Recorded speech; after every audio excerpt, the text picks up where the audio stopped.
We changed our scheduled program for this episode. We will discuss mythology in our next episode. This was filmed before the end of Pride Month and before the 303 Creative Supreme Court decision. I know that many of us are struggling with the results of that decision and the fact that people have now been given a license to discriminate against the LGBTQIA community, our community. We want you to know that we see you and we love you and you are not alone. We encourage you to vote. We encourage you to contact your representatives. If you are not part of the community, we ask that you consider becoming an ally and learning more. We will continue to fight for justice, equity, and inclusion.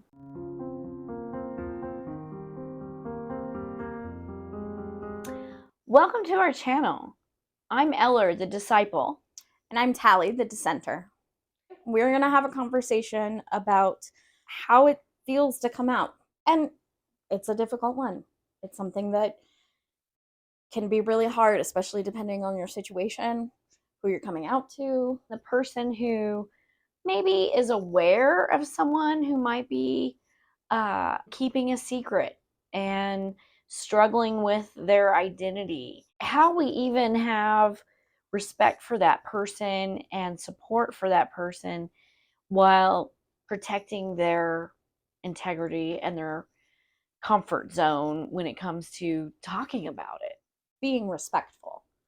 Absolutely. That is so important because if you have a suspicion about something, you want to be respectful. You want to be careful because, we could be wrong. Right. I also just want to touch a little bit on some of the things that we've already mentioned in our channel in the previous episodes. First of all, when it comes to having difficult conversations, especially as it relates to identity, that's what we're going to focus on this episode. We want to think about what is our intent. Are we on the side of trying to share more of ourselves with someone we trust and care about?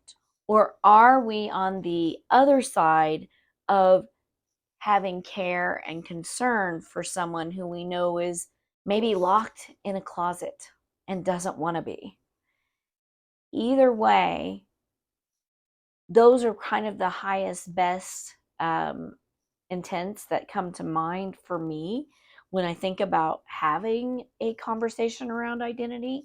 When it comes to having these discussions, you and I have talked before about sometimes the intent of having the discussion is more about silence than actual understanding or peace. We want to call it peace, but really what we want is for the pain or the tension to go away. Mm-hmm.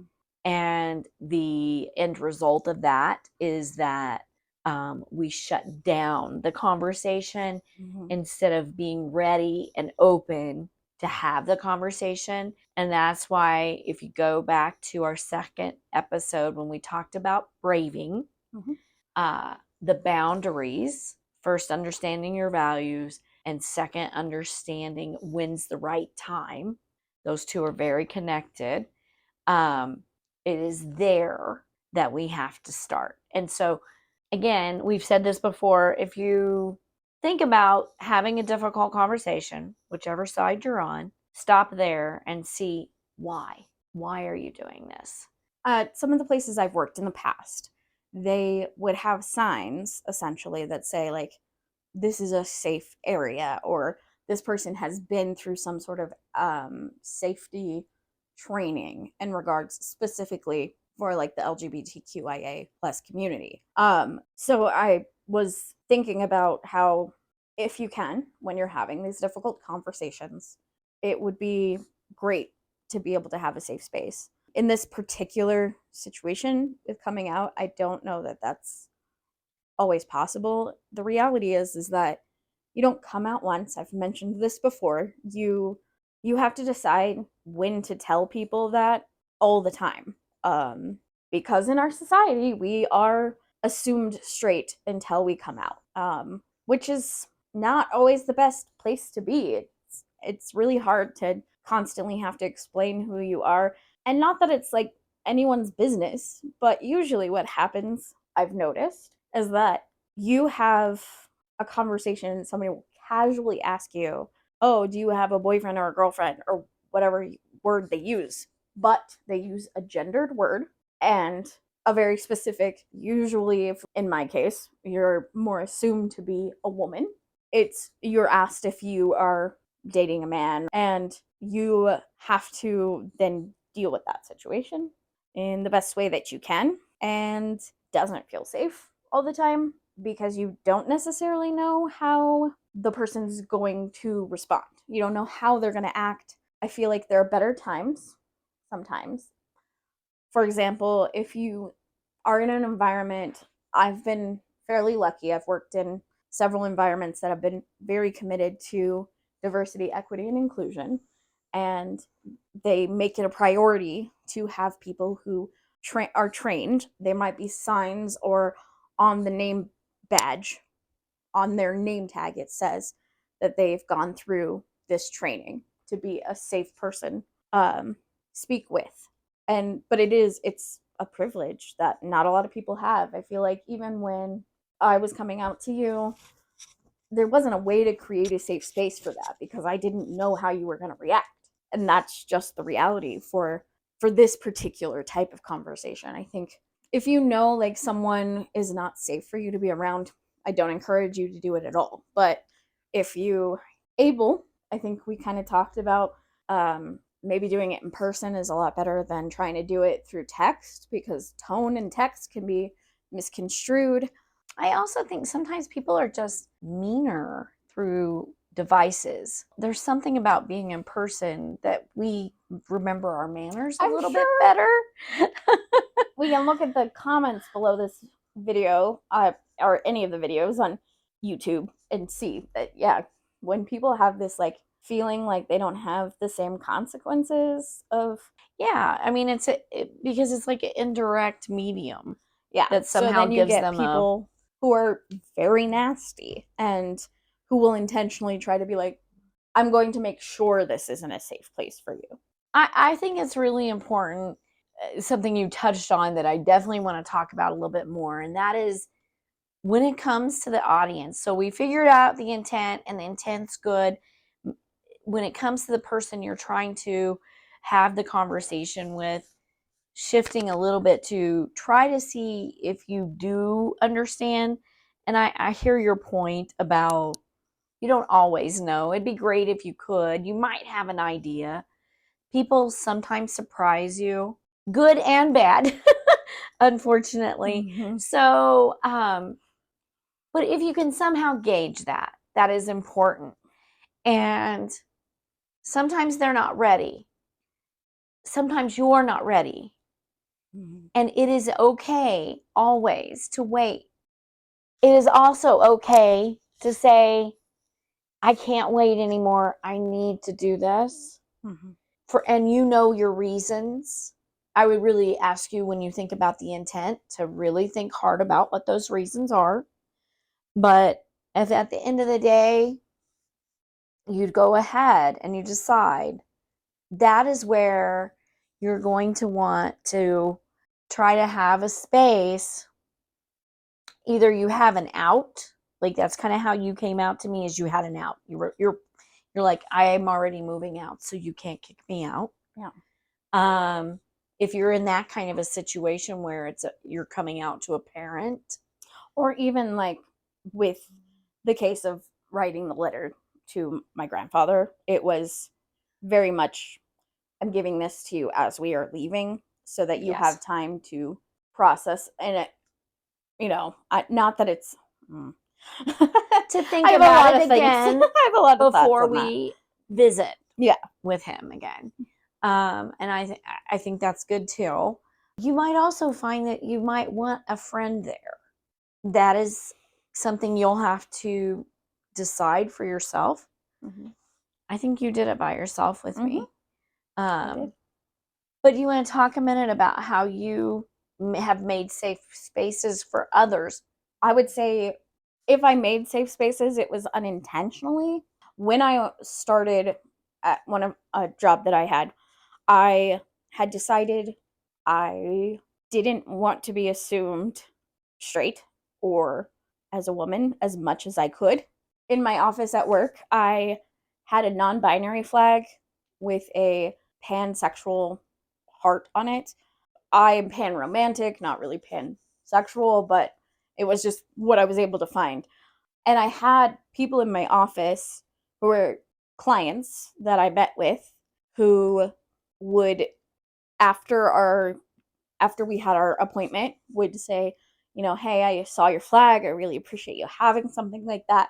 I had multiple people feel comfortable saying that they were also pansexual or non-binary or whatever their particular identity was. And it wasn't like I did that on purpose. I mean, I was, in some ways, that intent that I had was pretty selfish of like, I don't want to have to explain myself all the time constantly because it can be exhausting. There's a beautiful, surprising consequence of doing that. It was a good outcome. Yes, it was. It makes me think of a time where I worked with someone who I thought was queer and in the closet, very much closeted. And I came to really appreciate this person and really ached for them because I felt like I was a safe person, but they had no idea I was a safe person for them to talk to about it. And so I didn't really have a way to make them know or to let them know. And it was something you just said a minute ago made me think about that. It's like, instead of saying boyfriend or girlfriend, to say, do you have a romantic interest? Or a partner? Or a partner. I mean, like, partner those are is completely neutral. I love partner. I'm totally a partner person. I love partner too, but I gotta be honest. I don't 110% love it when straight people say it. Because, oh my goodness. Let me explain. Okay.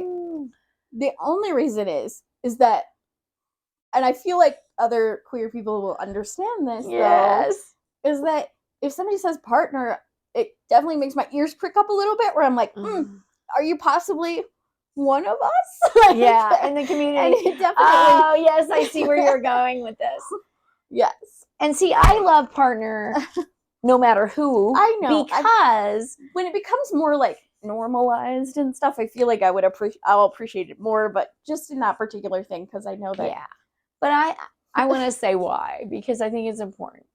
So historically, and this goes to more gender roles, but my grandparents, I had two sets of grandparents. On my maternal side, they were partners. I love that. They modeled a relationship that was a partner marriage, and they were straight people. Okay. On my maternal side, they had a hierarchical marriage. My grandpa was the boss, and my grandma was the subservient one. And it was not a partnership, it was a dictatorship. And I asked my grandmother once, my paternal grandmother once, about the marriage, because I loved seeing the way the marriage was for my grandparents on my mother's side of the family. And she basically just said to me, I pretty much just did whatever he said, and I only disagreed with him once. And I thought, well, no wonder she never remarried after he died. Because it's a terrible way to be in a relationship. I think that's hard, because I feel like there's probably some times when somebody might prefer that relationship. I don't know. But especially if you're the boss, right? Maybe. I don't know. Or maybe you don't want the responsibility. I mean, I guess there is that. Yeah, but she remained, I mean, she was a widow for a long time. Yeah. I think she was actually asexual, but that's a whole nother story. And I don't want to digress too much, but that's why I love it, is like, and the thing is they could use that terminology and not have that kind of relationship. But yeah. I would love, when I hear it, I'm like, oh, I hope you really have a true partnership in your relationship. Right. And I know we've gone off on a little bit of a rabbit trail, but I definitely wanted to say why I cared about that. Well, I mean, I feel like we were kind of wrapping it up anyway, so yeah. it was okay to kind of shift a little. I think it's great. I mean, you can expect that. We both have, one of us is diagnosed, the other one's just pretty sure. Also, I'm just suspecting because ADHD is our thing. It's okay. There's a very high genetic likelihood. Yes, just in general. And it's kind of interesting because I, like, now in retrospect, after having my diagnosis, I have seen how, like, the traits in my child as well as you and in my grandfather, and like, I'm like, oh, it's a whole train wreck.